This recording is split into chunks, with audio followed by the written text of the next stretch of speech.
মুমিনের হৃদয়ে বাজে খুশির এলান, এলো রে এলো আবার মাহে রমাদান। মুমিনের হৃদয়ে বাজে খুশির এলান। আসসালামু আলাইকুম ওয়া রাহমাতুল্লাহি ওয়া বারাকাতুহু। দেশ ও প্রবাসের সকল দর্শককে জানাই আহলান সাহলান মাহে রমাদান। আপনারা দেখছেন স্টানিং বাই শাহাদ ফ্যাশনের সৌজন্যে আমার বিক্রমপুরের বিশেষ অনুষ্ঠান তোহফায়ে রমাদান। সাথে আছি আমি মাওলানা মোহাম্মদ কাউসার হানাফি, প্রতিষ্ঠাতা পরিচালক দারুস সুন্নাত আইডিয়াল মহিলা মাদ্রাসা। আলোচনার শেষে জানিয়ে দেব কুইজের প্রশ্ন। আজকে আমাদের আলোচনার বিষয় হচ্ছে হযরত মুহাম্মদ সাল্লাল্লাহু আলাইহি ওয়াসাল্লামের সংক্ষিপ্ত জীবনী। Powered by design studio, bytes, Khadija garage ও capture memories. Everything's about to change.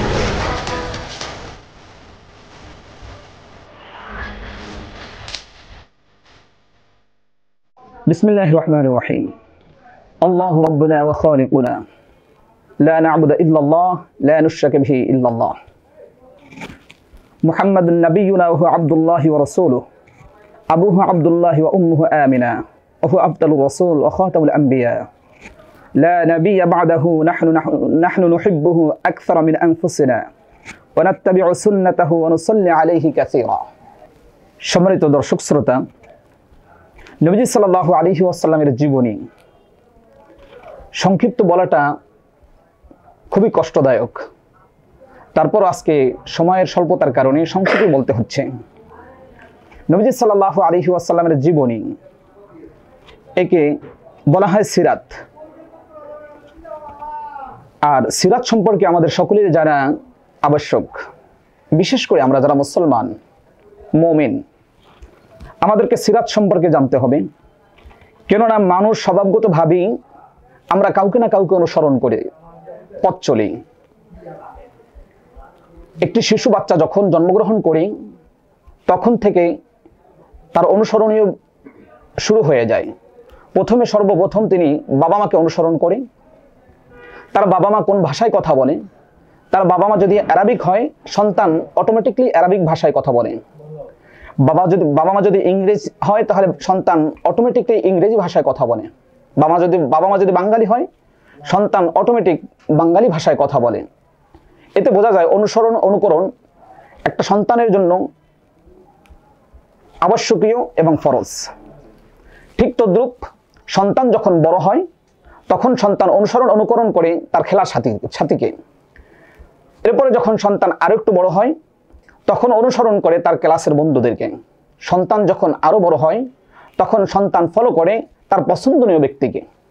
ঠিক আমাদের পছন্দনীয় ব্যক্তি হওয়া উচিত আখিরি নবী দো জাহা রাহমাতাল লিল আলামিন নবী মুহাম্মদুর রাসূলুল্লাহ সাল্লাল্লাহু আলাইহি ওয়াসাল্লামকে। যখন আমরা তাকে অনুকরণ করতে পারবো তখনই আমরা পূর্ণাঙ্গ মুমিন হিসাবে আমরা গণ্য হব। এখন আসি আমরা নবী সাল্লাল্লাহু আলাইহি ওয়াসাল্লামের অনুকরণ করতে হলে তার জীবনী সম্পর্কে জানতে হবে, তার সিরাত সম্পর্কে জানতে হবে। তার সিরাত সম্পর্কে যদি আমরা না জানি বা না শুনি, তার সিরাতের কিতাবগুলো যদি আমরা না তেলাওয়াত করি বা না পড়ি, তাহলে আমরা তাকে অনুসরণ করা আমাদের জন্য কষ্টদায়ক হয়ে যাবে। যেমন আমরা যদি কোনো ব্যক্তিকে অনুসরণ করি, তার সকল কিছু আমরা ফলো করি, তার পোশাক, তার আশাক, তার চলাফেরা, ওঠা বসা, এবং সে কোন রঙের পোশাক পরে আমরা ওই রঙের পোশাক পরার চেষ্টা করি। যেহেতু আমরা নবী মুহাম্মদ রাসূলুল্লাহ সাল্লাল্লাহু আলাইহি ওয়াসাল্লামের উম্মত, সেই ক্ষেত্রে আমাদের প্রত্যেকের আবশ্যকীয় নবীজি সাল্লাল্লাহু আলাইহি ওয়াসাল্লামের সিরাত সম্পর্কে জানা, নবীজি সাল্লাল্লাহু আলাইহি ওয়াসাল্লামের জীবনী সম্পর্কে জানা। নবীজি সাল্লাল্লাহু আলাইহি ওয়াসাল্লামের জীবনী সম্পর্কে যখন আমরা জানতে পারবো, তখন নবীজি সাল্লাল্লাহু আলাইহি ওয়াসাল্লামের সুন্নতের অনুকরণ পূর্ণাঙ্গভাবে আমরা করতে পারবো। আল্লাহ তাআলা মহাগ্রন্থ কোরআনুল কারীমের ভিতরে বলেন, কুল আতিউল্লাহ ওয়া আতিউর রাসূল, তোমরা আল্লাহ তাআলার অনুসরণ করো এবং নবীজি সাল্লাল্লাহু আলাইহি ওয়াসাল্লামকে পূর্ণাঙ্গভাবে তোমরা নবীজি সাল্লাল্লাহু আলাইহি ওয়াসাল্লামের অনুসরণ করো। এরপরে আসেন সূরা নূরের 54 নম্বর আয়াতের ভিতরে আল্লাহ তাআলা এই কথা বলেছেন। আল্লাহ তাআলা আরো বলেন সূরাতুল কলামের 4 নম্বর আয়াতের ভিতরে, ওয়া ইন্নাকা লাআলা খুলুকিন আযীম, যে নবী আমি আপনাকে মহান চরিত্রের অধিকারী দিয়েছি।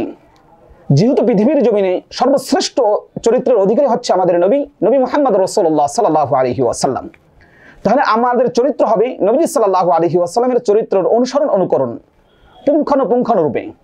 আমরা যদি একটু ডিভাইড হয়ে যাই তাহলে আমাদের জন্য হয়তোবা আমরা বিপদগামী হয়ে যাব, আমরা পথহারা হয়ে যাব।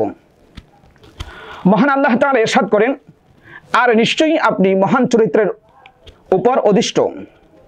সূরা আন-নূর 56 নম্বর আয়াত। হাদিস শরীফে নবী সাল্লাল্লাহু আলাইহি ওয়াসাল্লাম ইরশাদ করেন, হযরত আনাস রাদিয়াল্লাহু তাকে বর্ণিত, তিনি বলেন নবী সাল্লাল্লাহু আলাইহি ওয়াসাল্লাম ইরশাদ করেন, তোমাদের মাঝে কেহ পূর্ণাঙ্গ ঈমানদার হতে পারবে না যতক্ষণ পর্যন্ত নবী সাল্লাল্লাহু আলাইহি ওয়াসাল্লামকে, তার পিতা মাতা, তার যাহা কিছু আছে সকল কিছুর চেয়ে নবী সাল্লাল্লাহু আলাইহি ওয়াসাল্লামকে বেশি ভালো না বাসবে।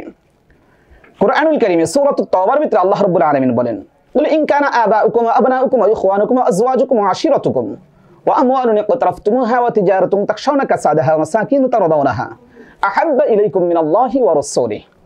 আল্লাহ রাব্বুল আলামিন বলেন, তোমার সন্তান, তোমার সন্ততি, তোমার ধন, তোমার সম্পদ, তোমার স্ত্রী, তোমার পরিজন, তোমার সর্বশেষ তোমার জান, এর যেই তোমার প্রতি ভালোবাসা আছে, তোমার যে এই সকল কিছুর উপরে ভালোবাসা আছে, এর সবচেয়ে বেশি ভালোবাসতে হবে আহাব্বা ইলাইকুম মিনাল্লাহি ওয়া রাসূলিহি, আল্লাহ এবং আল্লাহ রাসূল সাল্লাল্লাহু আলাইহি ওয়াসাল্লামকে। তাহলে এখান থেকেও বোঝা যায় যে আমাদেরকে নবী সাল্লাল্লাহু আলাইহি ওয়াসাল্লামের অনুসরণ, অনুকরণ এবং নবী সাল্লাল্লাহু আলাইহি ওয়াসাল্লামের ভালোবাসা আমাদেরকে আমাদের জানের চেয়েও বেশি করতে হবে। দেখেন, একটু উদাহরণ দিতে চাই। আমাদেরকে যদি ডাকাত ধরে, আমাদের কাছে সম্পদ থাকে, আমরা সম্পদ ডাকাতের হাতে বিলিয়ে দেই, বলি নিয়ে যাও, অন্তত আমার জানটা ভিক্ষা দাও। দেখেন, আমাদের ঈমানের ক্ষেত্রে, আমাদের আমলের ক্ষেত্রে, আমাদের আকীদার ক্ষেত্রে, আমাদের বিশ্বাসের ক্ষেত্রে ঠিক তদ্রূপ নবী সাল্লাল্লাহু আলাইহি ওয়াসাল্লামকে এত পরিমাণে ভালোবাসতে হবে, তার অনুসরণ, অনুকরণ করতে হবে।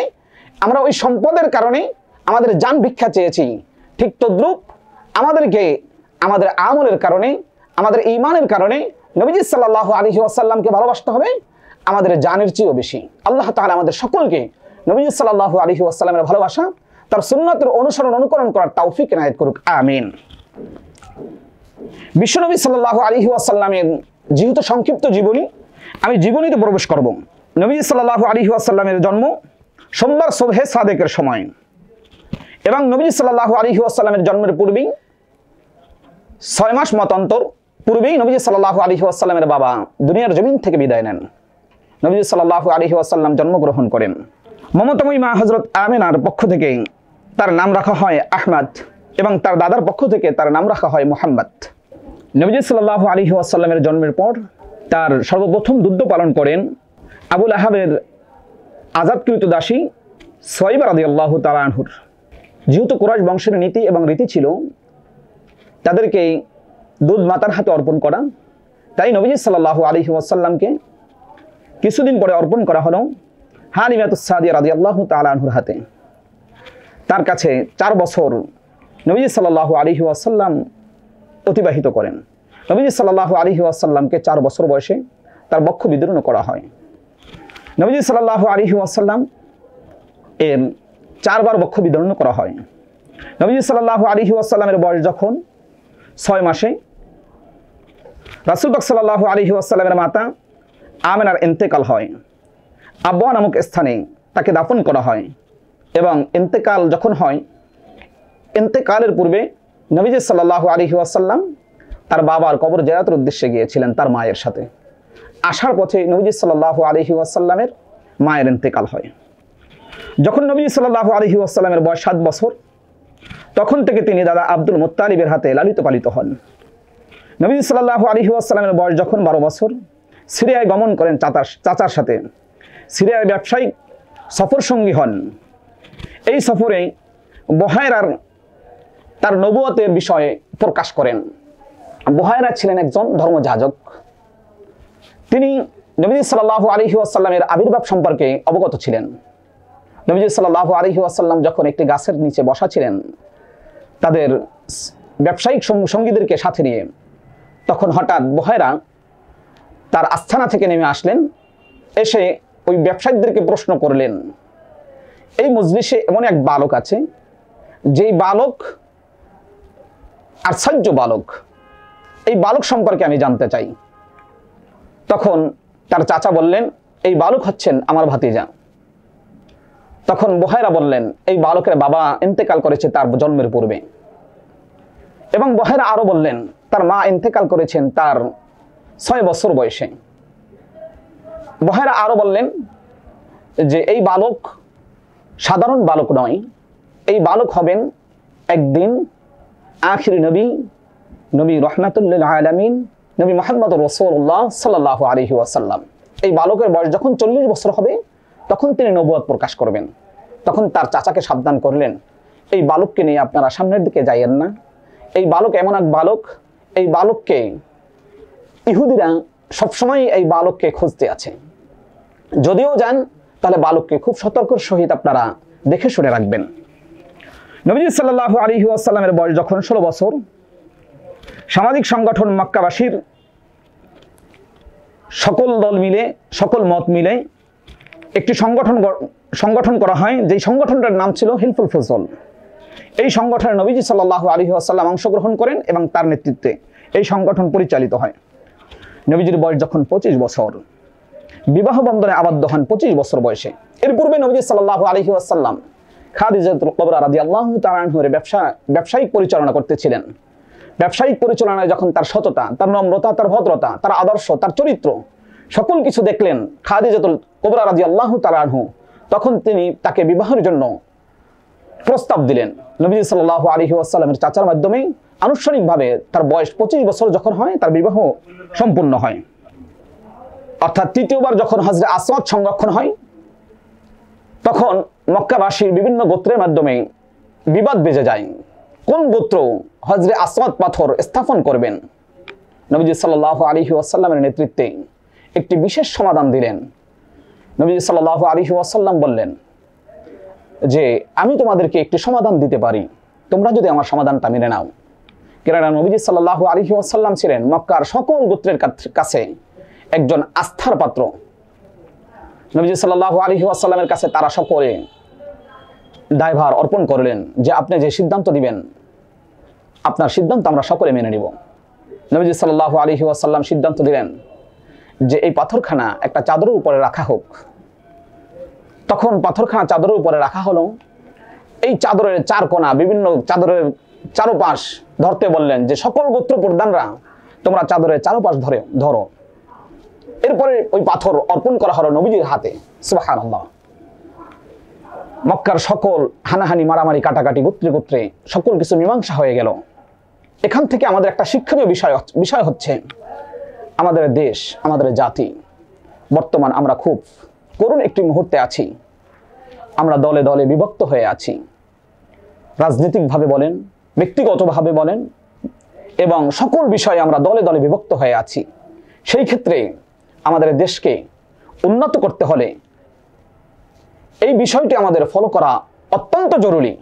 নবী সাল্লাল্লাহু আলাইহি ওয়াসাল্লাম যেই সিদ্ধান্ত দিয়েছেন সকল গোত্র প্রধানকে প্রাধান্য দিয়ে তাদের সকলের হাতে অর্পণ করে দিয়েছেন পাথরখানা, ঠিক তদ্রূপ আমাদের দেশের সংসদের ভার যেই দল আছে, যত দল আছে, আমার মনে হয় যদি সকল দলের হাতে দেশের ভার সকল দল থেকে তাদের ভোটার সংখ্যা অনুযায়ী যদি অনুপাত করে পার্সেন্টেজ হারে লোক সংসদে নেওয়া হয়, তাহলে আমার মনে হয় দেশে এক এক দল যেমন খাবারের জন্য হাউমাউ করে দেশটাকে চুষে খায়, মনে করে যে যেই দল ক্ষমতায় যায় তারা মনে করে দেশটাকে তারা লিজ নিয়েছে।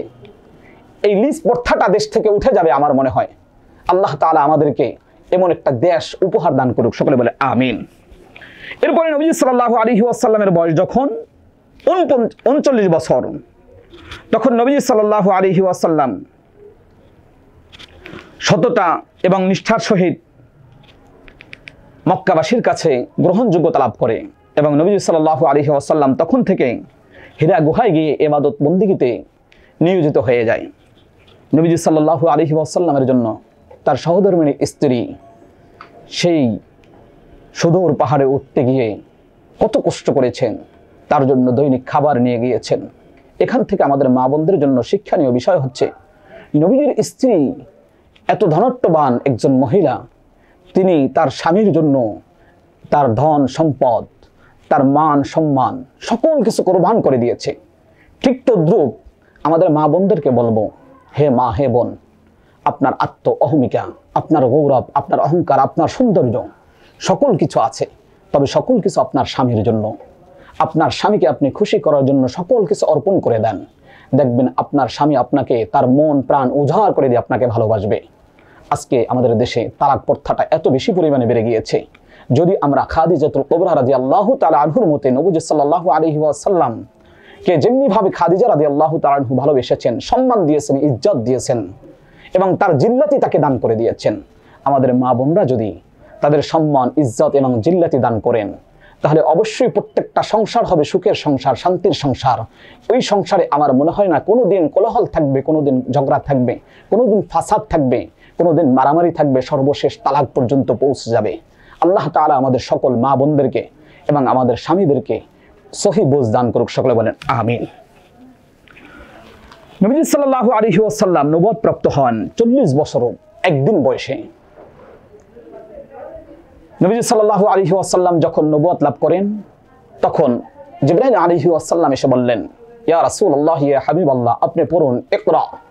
নবীজি সাল্লাল্লাহু আলাইহি ওয়াসাল্লাম বললেন, আমি তো জানি না। আবার বললেন, ইয়া রাসূলুল্লাহ, ইয়া হাবিবাল্লাহ, আপনি বলুন, ইকরা। নবীজি সাল্লাল্লাহু আলাইহি ওয়াসাল্লাম বললেন, আমি তো পড়তে পারি না। তিনবার বলার পরে জিবরাইল আলাইহি ওয়াসাল্লাম যখন নবীজি সাল্লাল্লাহু আলাইহি ওয়াসাল্লামকে আঁকড়ে ধরলেন, আলিঙ্গন করলেন, আলিঙ্গন করার সাথে সাথে নবীজি সাল্লাল্লাহু আলাইহি ওয়াসাল্লাম বলতে থাকলেন, ইকরা বিসমি রাব্বিকাল্লাযী খালাক, খালাকাল ইনসানা মিন আলাক, ইকরা রাব্বুকাল আকরাম আল্লাযী আল্লামা বিল কলাম। নবীজি সাল্লাল্লাহু আলাইহি ওয়াসাল্লাম সুন্দরভাবে গড়গড় করে বলতে লাগলেন। এখান থেকে আরো একটি বিষয় আমাদের অনুকরণীয় আছে, যে আমরা বর্তমানে বেশিরভাগ মানুষ আছি যারা মোবাইলের উপরে নির্ভরশীল হয়ে আছি, যারা হাদিসের কিতাবের উপরে নির্ভরশীল হয়ে আছি। আমরা সিনা বা সিনা, ওস্তাদ বা ওস্তাদ, একে অনুসরণ করতে চাই না। আমরা বলি কাউকে অনুসরণ করার দরকার নাই, আমি নেটে সার্চ দেবো আর হাদিস পাঠ করব। বাবারে ভাইরে, আপনাদেরকে বলতে চাই, নবীজি সাল্লাল্লাহু আলাইহি ওয়াসাল্লাম যখন বলছিলেন, নবীজি সাল্লাল্লাহু আলাইহি ওয়াসাল্লাম যখন বলছিলেন যে আমি তো পড়তে জানি না, নবীজি সাল্লাল্লাহু আলাইহি ওয়াসাল্লাম তো জিবরাইলের কাছ থেকে শুনে বলতে পারতেন। সিনা বা সিনা, এখান থেকে বোঝা যায় যে এখানে ইলমের একটি দরজা আছে, মাকাম আছে।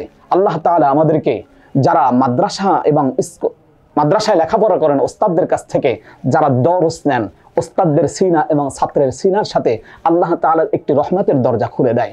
ওই ছাত্র ওস্তাদদের কাছ থেকে সিনা বা সিনা তার ইলম সংগ্রহ করেন। আল্লাহ তাআলা আমাদেরকে সহি ইলম এবং সহি বুঝ দান করুক, আমিন। নবীজি সাল্লাল্লাহু আলাইহি ওয়াসাল্লামের নবুয়তের প্রথমে যারা ইসলাম গ্রহণ করেন, রাসূল পাক সাল্লাল্লাহু আলাইহি ওয়াসাল্লামের সহধর্মিণী স্ত্রী খাদিজা কুবরা রাদিয়াল্লাহু তাআলা আনহা, হযরত আলী রাদিয়াল্লাহু তাআলা আনহু, হযরত আবু বকর সিদ্দিক রাদিয়াল্লাহু তাআলা আনহু, এই তিনজন ব্যক্তি সর্বপ্রথম ইসলাম গ্রহণ করেন।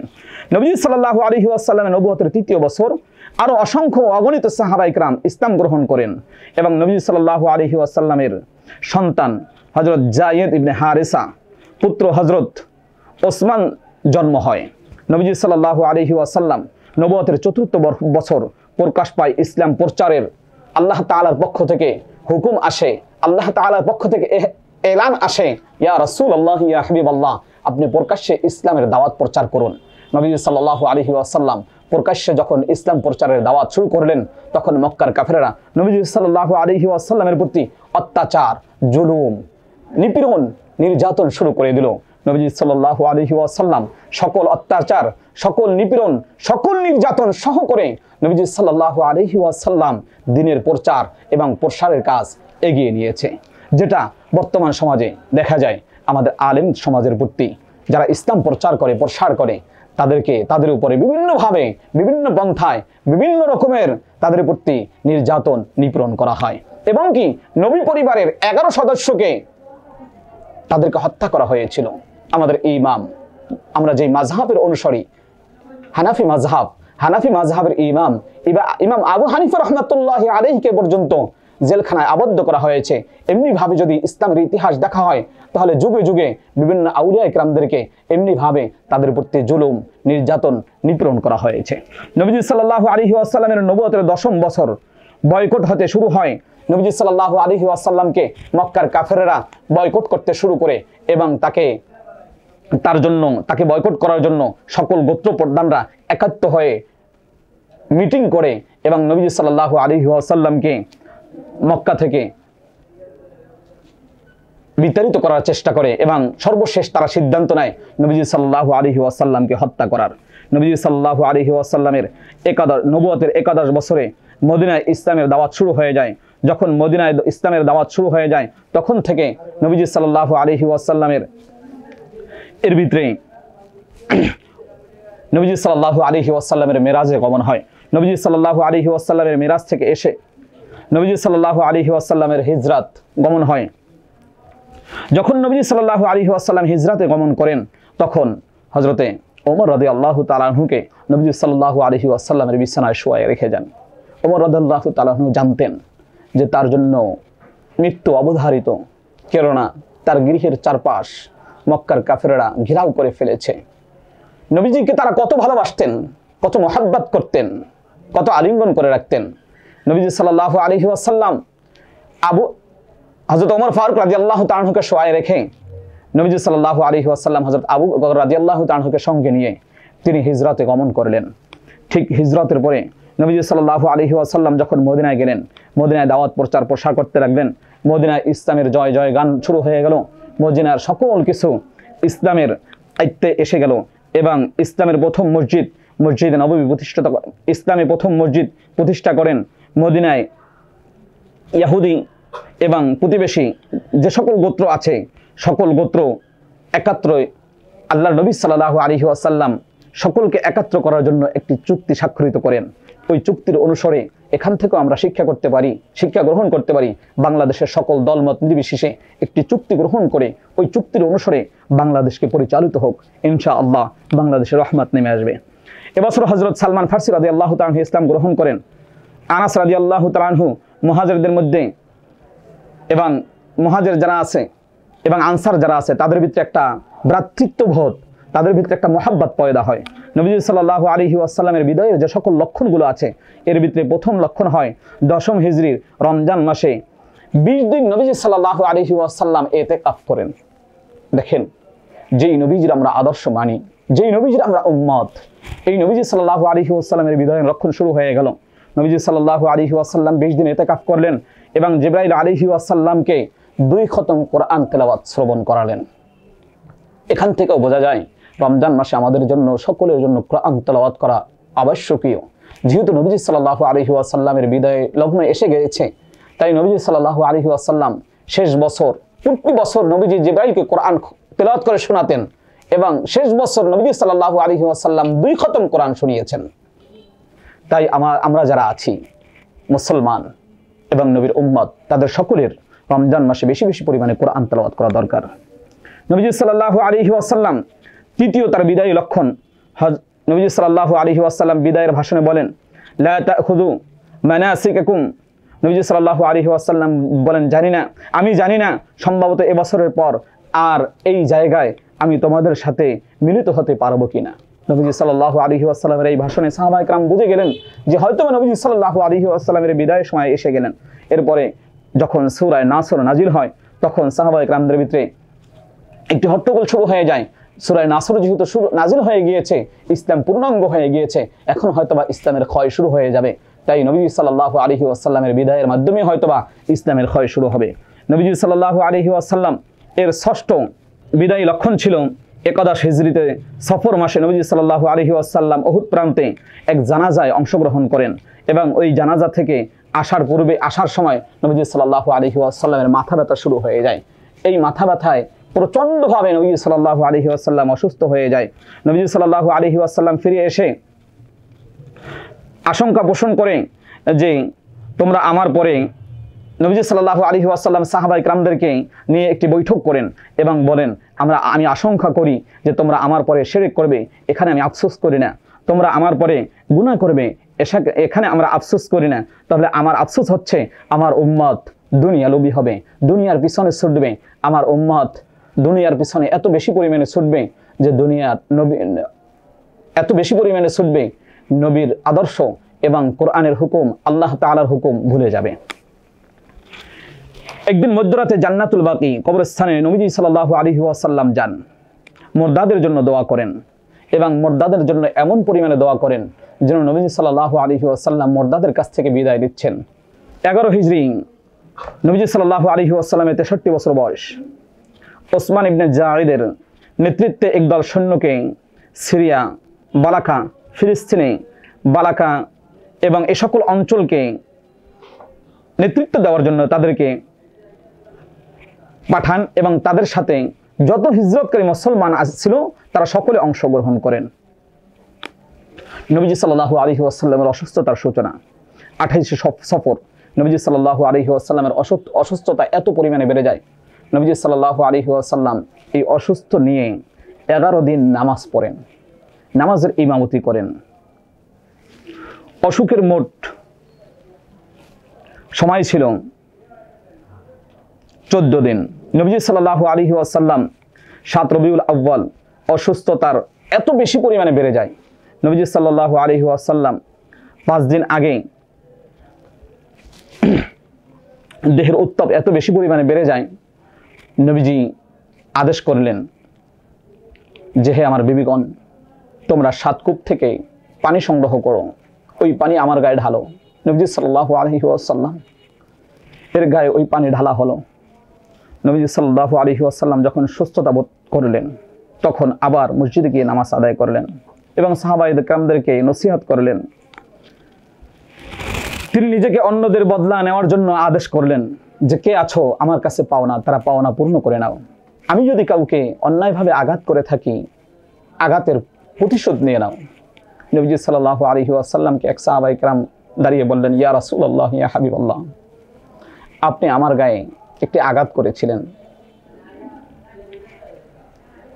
দুষ্টামির ছলে, অর্থাৎ হাস্য ছলে। তখন সাহাবীকে নবীজি সাল্লাল্লাহু আলাইহি ওয়াসাল্লাম বললেন, তুমি তোমার আঘাতের প্রতিশোধ নিয়ে নাও। তখন নবীজি বললেন, তুমি তোমার আঘাতের প্রতিশোধ নিয়ে নাও। তখন সাহাবী বললেন, ইয়া রাসূলুল্লাহ, ইয়া হাবিবাল্লাহ, আমাকে তো আঘাত করেছিলেন পিঠে। নবীজি সাল্লাল্লাহু আলাইহি ওয়াসাল্লামের জুব্বা মোবারক জাগিয়ে দিলেন। সাহাবী পিছনে গিয়ে যখন দাঁড়ালেন, সকল সাহাবায়ে কেরামদের চোখ দিয়ে ঝরঝর ঝরঝর করে পানি পড়তে লাগলেন এবং তারা বলতে লাগলেন, হায় আফসোস, নবীজির গায়ে আঘাত করবেন। তখন ওই সাহাবী নবীজি সাল্লাল্লাহু আলাইহি ওয়াসাল্লামের গায়ে আঘাত করলেন না, তার পিঠ মোবারকে চুমু দিলেন। সুবহানাল্লাহ। এই ছিল নবীজির প্রতি ভালোবাসা, নবীজির প্রতি তাদের ভালোবাসার নিদর্শন। নবীজি সাল্লাল্লাহু আলাইহি ওয়াসাল্লামের কাছে এক ব্যক্তি 3 দিরহাম পান, তাকে 3 দিরহাম দিয়ে দিলেন। এবং নবীজি সাল্লাল্লাহু আলাইহি ওয়াসাল্লামের যখন 4 দিন আগে বৃহস্পতিবার পর্যন্ত রাসূল পাক সাল্লাল্লাহু আলাইহি ওয়াসাল্লাম নামাজের ইমামতি করতেছিলেন, মাগরিবের নামাজের ইমামতি করলেন। এশারের নামাজের পূর্বে নবীজি সাল্লাল্লাহু আলাইহি ওয়াসাল্লাম অসুস্থ হয়ে পড়লেন। এত বেশি পরিমাণ অসুস্থ হয়ে পড়লেন আমার নবী, এত বেশি পরিমাণ অসুস্থ হয়ে পড়লেন, তার হুঁশ হারিয়ে ফেললেন। সাহাবায়ে কেরাম মসজিদে নববীতে অপেক্ষমান, নবী মসজিদে আসবে, ইমামতি করবেন। কিন্তু আমার আপনার নবী তখন মসজিদে নববীতে যাইতে পারলেন না। কিছুক্ষণ পর হুঁশ হলেন, হুঁশ হয়ে বললেন, আমার সাহাবায়ে কেরাম কি নামাজ পড়ে ফেলেছেন? তখন নবীজি সাল্লাল্লাহু আলাইহি ওয়াসাল্লামের স্ত্রী আয়েশা রাদিয়াল্লাহু তাআলা আনহা বললেন, ইয়া রাসূলুল্লাহ, ইয়া হাবিবাল্লাহ। যখন নবীজি সাল্লাল্লাহু আলাইহি ওয়াসাল্লাম হুঁশ ফিরে আসলেন, তখন আয়েশা রাদিয়াল্লাহু তাআলা আনহা বললেন, ইয়া রাসূলুল্লাহ, ইয়া হাবিবাল্লাহ, না, সাহাবায়ে কেরাম অপেক্ষমান আছেন। নবী বললেন, আমাকে গোসল করাও। নবীজি সাল্লাল্লাহু আলাইহি ওয়াসাল্লাম আবার গোসল করলেন। যখন মসজিদে নববীতে যাবে তখন নবীজি আবার অসুস্থ হয়ে পড়লেন, আবার বেহুশ হয়ে গেলেন। এমনি ভাবে 3 বার তিনি গোসল করলেন, 3 বার বেহুশ হয়ে গেলেন। তখন আবু বকর রাদিয়াল্লাহু তাআলা আনহুকে আদেশ করলেন নবীজি সাল্লাল্লাহু আলাইহি ওয়াসাল্লাম, হে আবু বকর, তুমি ইমামতি করো। আয়েশা রাদিয়াল্লাহু তাআলা আনহা বললেন, ইয়া রাসূলুল্লাহ, ইয়া হাবিবাল্লাহ, আমার আব্বা বৃদ্ধ মানুষ, অন্য কাউকে ইমামতি দেন। নবীজি সাল্লাল্লাহু আলাইহি ওয়াসাল্লাম বললেন, না, আমি যাকে বলেছি তিনি ইমামতি করবেন। এই ছিল নবীজির বিদায়ের লক্ষণ। নবীজি সাল্লাল্লাহু আলাইহি ওয়াসাল্লাম 10 রবিউল আউয়াল সর্বশেষ নামাজের জামাতে যোগ দেন। তার শরীরটা একটু সুস্থতা লাভ করেন। তিনি বললেন যে আমাকে তোমরা গোসল করাও। নবীজি সাল্লাল্লাহু আলাইহি ওয়াসাল্লাম 10 রবিউল আউয়াল জোহরের নামাজ মসজিদ নববীতে আদায় করেন এবং তাকে এমনভাবে নিয়ে যাওয়া হয়েছিল মসজিদ নববীতে। আবু বকর রাদিয়াল্লাহু তাআলা ইমামতির মাসাল্লায় ছিলেন, ইমামতি করতেছিলেন। 2 জন সাহাবীর ঘাড়ে হাত দিয়ে নবীজি সাল্লাল্লাহু আলাইহি ওয়াসাল্লাম পা হেসরে হেসরে হেসরে হেসরে মসজিদ নববীতে গিয়েছেন। এই ছিল নবীজির নামাজের প্রতি মুহাব্বত, জামাতের প্রতি মুহাব্বত। আবু বকর রাদিয়াল্লাহু তাআলার পাশে বসিয়ে দিলেন আবু বকর রাদিয়াল্লাহু তাআলা আনহু সরে যেতে চাইলেন, নবীজি বললেন না, তুমি আমার পাশে বসে যাও। নবীজি ডান পাশে বসা, নবীজি ইমামতি করলেন, সর্বশেষ ইমামতি। এবং আবু বকর রাদিয়াল্লাহু তাআলা আনহু জোরে জোরে তাকবীর বলতেছিলেন, নবীজি জোরে জোরে তাকবীর বলতে পারতেছিলেন না, এত অসুস্থ। তারপরে নবীজি নামাজের জন্য এত আগ্রহী ছিলেন এবং জামাতে নামাজ পড়তে এত চেষ্টা করছিলেন। 11তম দিন নবীজি সাল্লাল্লাহু আলাইহি ওয়াসাল্লাম সকল দাস দাসীকে মুক্ত করে দিলেন। তার সম্পদ ছিল 7 দিনার। এই 7 দিনার সকলের মাঝখানে দান সদকা করে দিলেন। এবং নবীজি সাল্লাল্লাহু আলাইহি ওয়াসাল্লাম সকলকে ডেকে তাদের কাছ থেকে বিদায় নিলেন। 12ই রবিউল আউয়াল শেষ দিন আবু বকর রাদিয়াল্লাহু তাআলা আনহু ইমামতি করতেছিলেন জোহরের নামাজের। তখন নবীজি সাল্লাল্লাহু আলাইহি ওয়াসাল্লাম দরজার ফাঁক দিয়ে একটু দেখলেন, জানালার কাপড়টা সরাতে বললেন। জানালার কাপড় যখন সরালেন, নবীজি সাল্লাল্লাহু আলাইহি ওয়াসাল্লামের চোখের পানি ছেড়ে দিলেন আর বলতে লাগলেন যে আমার সাহাবায়ে কেরাম এই দিন প্রতিষ্ঠার জন্য, এই জামাত প্রতিষ্ঠা করার জন্য আমার সাথে কত কষ্ট করেছেন, আমি কত কষ্ট করেছি। চোখের পানি ছেড়ে দিলেন। নবী সাল্লাল্লাহু আলাইহি ওয়াসাল্লাম তার মেয়ে ফাতেমা রাদিয়াল্লাহু তাআলাকে ডাকলেন যে হে ফাতেমা, তুমি আমার কাছে আসো। ফাতেমা রাদিয়াল্লাহু তাআলাকে দুইটি সংবাদ দিলেন। প্রথম সংবাদ ছিল, ফাতেমা রাদিয়াল্লাহু তাআলা দুইটি সংবাদের প্রথম সংবাদ শুনে কেঁদে দিলেন। যখন দ্বিতীয় সংবাদ শুনলেন, তখন ফাতেমা রাদিয়াল্লাহু তাআলা আবার হেসে দিলেন। প্রথম সংবাদ শোনার পরে ফাতেমা রাদিয়াল্লাহু তাআলা বললেন, তাকে জিজ্ঞাসা করা হলো, বিবিগণ রাসূল পাক সাল্লাল্লাহু আলাইহি ওয়াসাল্লামের বিবিগণ জিজ্ঞাসা করলেন, হে ফাতেমা, তুমি প্রথমবার কেন কেঁদে দিলেন? তখন তিনি বললেন যে আমার আব্বাজান দুনিয়ার জমিন থেকে আজকে বিদায় নিয়ে চলে যাবেন। এরপরে দ্বিতীয় সংবাদে আমার আব্বাজান আমাকে বললেন যে সর্বপ্রথম এই পরিবার থেকে আমি আমার আব্বার সাথে মিলিত হব। এই সংবাদ পেয়ে আমি হাসি দিলাম। সর্বশেষ নবী সাল্লাল্লাহু আলাইহি ওয়াসাল্লামের ইন্তেকাল সোমবার দিন দ্বিপুর হওয়ার সময় নবী সাল্লাল্লাহু আলাইহি ওয়াসাল্লামের ইন্তেকাল হয়। 14ই রবিউল আউয়াল নবী সাল্লাল্লাহু আলাইহি ওয়াসাল্লামের দাফন হয়। আল্লাহ তাআলা আমাদেরকে নবী সাল্লাল্লাহু আলাইহি ওয়াসাল্লামের দিন এবং নবী সাল্লাল্লাহু আলাইহি ওয়াসাল্লামের আদর্শ, নবী সাল্লাল্লাহু আলাইহি ওয়াসাল্লামের সুন্নতের পুঙ্খানুপুঙ্খানুরূপে অনুকরণ করার তৌফিক এনায়েত করুক। সকলে বলেন আমিন। এবং আমরা যারা শ্রবণ করেছি এবং আমি অদমকেও যেন আল্লাহ তাআলা এই আমল করার, নবীজির রঙে রঙিন হওয়ার তৌফিক এনায়েত করে, আমিন। সম্মানিত দর্শক শ্রোতা, আপনাদের জন্য রয়েছে 3টি কুইজ। প্রথম কুইজ হচ্ছে মহানবী সাল্লাল্লাহু আলাইহি ওয়াসাল্লামের 4 পুত্রের নাম কি? দ্বিতীয় প্রশ্ন হচ্ছে কত বছর বয়সে নবীজি সাল্লাল্লাহু আলাইহি ওয়াসাল্লাম নবুয়ত পান? কত বছর বয়সে নবীজি সাল্লাল্লাহু আলাইহি ওয়াসাল্লাম নবুয়ত পান? তৃতীয় প্রশ্ন হচ্ছে হিজরতে মহানবী সাল্লাল্লাহু আলাইহি ওয়াসাল্লামের সঙ্গী কে ছিলেন? তৃতীয় প্রশ্ন হচ্ছে হিজরতে মহানবী সাল্লাল্লাহু আলাইহি ওয়াসাল্লামের সঙ্গী কে ছিলেন? আপনারা যারা কুইজে অংশ নিতে চান তারা নিয়মটি সঠিকভাবে দেখে নেন ভিডিওর কমেন্টসে। ইনশাআল্লাহ আজকের জন্য বিদায় নিলাম। রমজান মোবারক। আল্লাহ তাআলা এই রমজানের বারাকাতে আমাদের সকলকে মাফ করে দেখ, আমিন।